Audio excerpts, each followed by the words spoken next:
Masih ingat Veronica Tan, mantan istri Ahok? Begini kabarnya sekarang. Setelah perceraiannya dengan Ahok pada 4 April 2018 silam, Vero semakin dicari-cari kabarnya.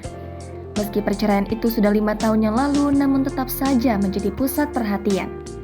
Terlebih kala itu, perceraian Ahok-Vero membuat heboh satu Indonesia.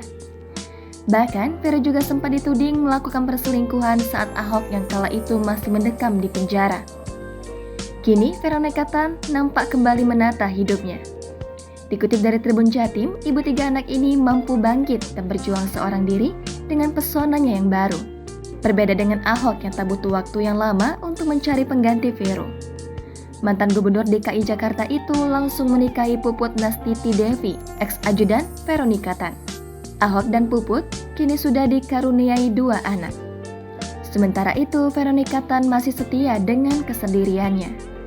Tuduhan Vero yang berselingkuh nampaknya sama sekali tak terbukti. Setelah lepas dari Ahok, Vero mulai memperbaiki dirinya dari luar dan dalam. Dia kini semakin sering memposting kegiatannya di sosial media pribadinya @veronicatan_official. Penampilannya bahkan tak seperti emak-emak yang sudah punya 3 anak. Vero lebih mirip wanita-wanita Korea dengan wajah khas orientalnya. Awet mudanya bak artis-artis Korea yang punya wajah glowing. Kendati demikian, Vero juga tak pernah menutupi keriput yang ada di wajahnya. Dia tampil dengan rambut pendeknya dan lebih kerap tak memakai make up tebal. Beberapa unggahannya memuat konten endorse maupun ungkapan-ungkapan motivasi. Dia juga masih kerap mengunggah kebersamaan keluarga serta anak-anaknya, Natania, Nicholas, atau Daud. Kini, wanita yang sudah menginjak umur 45 tahun itu memiliki kesibukan sebagai President of Commissioner Lovecare. Lovecare buatannya ini adalah marketplace pertama di Indonesia. Lovecare menyediakan aplikasi penyedia jasa profesional kesehatan meliputi perawat, babysitter, lansia, dan anak-anak hingga caregiver.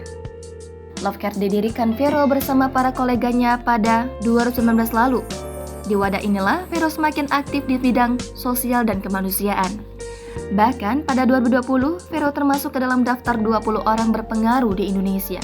Dia bersanding dengan Susi Pujiastuti, Nicholas Saputra, hingga Najwa Shihab.